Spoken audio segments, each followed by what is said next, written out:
আসসালামু আলাইকুম এভরিওয়ান, ঐশীজ কিচেনে সবাইকে স্বাগতম। আশা করছি সবাই অনেক ভালো আছেন। আজকে আমি আপনাদের জন্য খুবই মজার একটি রেসিপি নিয়ে হাজির হয়ে গিয়েছি। অনেকেই আমরা শাক পছন্দ করি, আবার অনেকে শাক একদমই খেতে চাই না। আজকে আমি যে রেসিপিটা শেয়ার করব, এই রেসিপিটা কিন্তু সবাই অনেক পছন্দ করবে। ভাত, খিচুড়ি, পোলাও অথবা বিকালের নাস্তার হিসাবেও কিন্তু এটি খুবই মজার একটি রেসিপি। তো চলুন রেসিপিটা দেখে নেওয়া যাক। প্রথমে আমি কিছু কলমি শাক কেটে ধুয়ে পরিষ্কার করে রেখেছি, আর এই কলমি শাকগুলোকে একদম ছোট ছোট করে কুচি কুচি করে কেটে নিয়েছি। আপনারা চাইলে এখানে যে কোনো ধরনের শাক দিতে পারেন, তবে কলমি শাক দিয়ে এই বড়ার রেসিপিটা কিন্তু অনেক মজার হয়। আর এই শাকগুলোকে আমি পানি ঝরিয়ে রেখে দিয়েছি। তারপর আমি একটি ব্লেন্ডার জার নিয়ে নিয়েছি, আর নিয়ে নিয়েছি কিছু মুসুরির ডাল। এই মুসুরির ডালগুলোকে আমি প্রায় 1 ঘন্টার জন্য ভিজিয়ে রেখেছিলাম। এখন পানি ঝরিয়ে এই ডালগুলোকে ব্লেন্ড করে নেব। আপনারা চাইলে শিলপাটায়ও কাজটি করে নিতে পারেন। তারপর আমি এই ব্লেন্ডার করা ডাল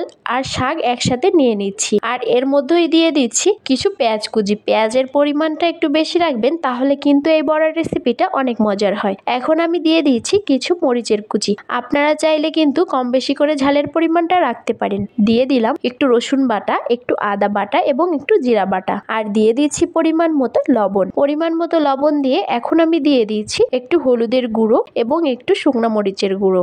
এখন আমি নিয়ে নিয়েছি কিছুটা পরিমাণ চালের গুঁড়ো। আপনারা চাইলে কিন্তু এখানে আটা, কর্নফ্লাওয়ার অথবা ময়দাও দিতে পারেন। আর আমি একটু একটু করে চালের গুঁড়ো দিয়ে এটাকে মাখিয়ে নেব। আপনারাও কিন্তু বাড়িতে একটু সময় নিয়ে এই কাজটা করার চেষ্টা করবেন। একটু সময় নিয়ে মাখালে হবে কি, এই শাকটা ভালোভাবে নরম হয়ে যাবে, আর সব মাখানো উপকরণগুলো কিন্তু একটু সফট হয়ে যাবে। তো আমরা যেহেতু বড়া তৈরি করব, তার জন্য সব উপকরণগুলো একটু সফট হওয়া প্রয়োজন। এর জন্য আমি একটু সময় নিয়ে মাখিয়ে নিচ্ছি। আমি কিন্তু সবগুলো উপকরণ খুব ভালোভাবে মাখিয়ে নিয়েছি। দেখুন, এখন কিন্তু ভালোভাবেই এই বড়ার শেপটা দেওয়া যাচ্ছে। এখন আমি এই ব্যাটারটাকে রেখে দিলাম, আর চুলায় বসিয়ে দিয়েছি প্যান, দিয়ে দিচ্ছি তেল। তেলের পরিমাণটা কিন্তু অল্প রাখতে হবে। এটা যেহেতু বড়া ভাজবো, আপনারা কিন্তু ডুবো তেলে একদমই এই বড়াটা ভাজতে যাবেন না। আমি তেল দিয়ে দিয়েছি, আর তেলটাকে গরম করে নিয়ে নিয়েছি। এখন আমি বড়ার শেপ করে এই বড়াগুলোকে কড়াইয়ে একটা একটা করে দিয়ে দিব। আপনারা কিন্তু যে কোনো ভাবে দিতে পারেন। আমি যে বড়ার শেপটা দিচ্ছি, এইভাবে দিলে কিন্তু এই বড়াটা খেতে বেশি ভালো লাগে। একটু পাতলা পাতলা করে দেওয়ার ট্রাই করবেন, তাহলে এর ভিতরের শাকটাও খুব তাড়াতাড়ি সেদ্ধ হয়ে যাবে।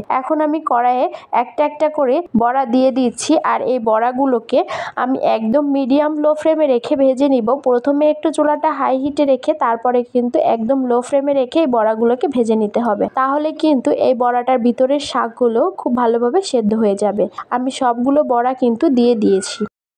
এখন আমি এই বড়াগুলোকে উল্টিয়ে পাল্টিয়ে ভেজে নিচ্ছি। আপনারাও কিন্তু এইভাবে বড়াগুলোকে উল্টিয়ে পাল্টিয়ে ভেজে নেবেন। এতে করে দুই পাশের শাকগুলোই ভালোভাবে সেদ্ধ হয়ে যাবে, আর ভিতরে যে শাক আর ডালটা থাকবে এটাও খুব সুন্দর করেই সেদ্ধ হয়ে যাবে। আমার বড়াগুলো কিন্তু প্রায় হয়ে এসেছে, আর এই কড়াইয়ে কিন্তু আরেকটু জায়গা ছিল, সেখানে আমি আরো 2টি বড়া কিন্তু দিয়ে দিলাম। আর আমি কিন্তু একসাথে এইভাবে বড়াগুলোকে ভেজে নিচ্ছি।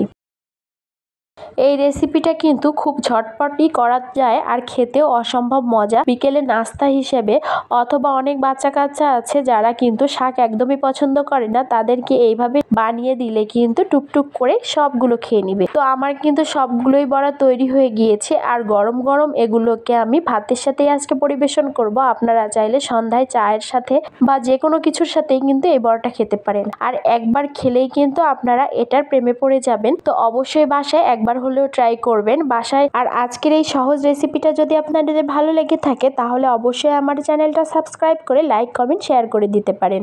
দেখুন, আমার এই শাকটার বড়া আমি ভেঙে দেখাচ্ছি আপনাদের কতটা সুন্দর হয়েছে। দেখতেও যতটা কালারফুল, খেতেও কিন্তু অনেক মজা। আর চাইলে কিন্তু আপনারা আমার ফেসবুক পেজটাকে ফলো দিয়ে রাখতে পারেন। সবাই ভালো থাকবেন, ধন্যবাদ।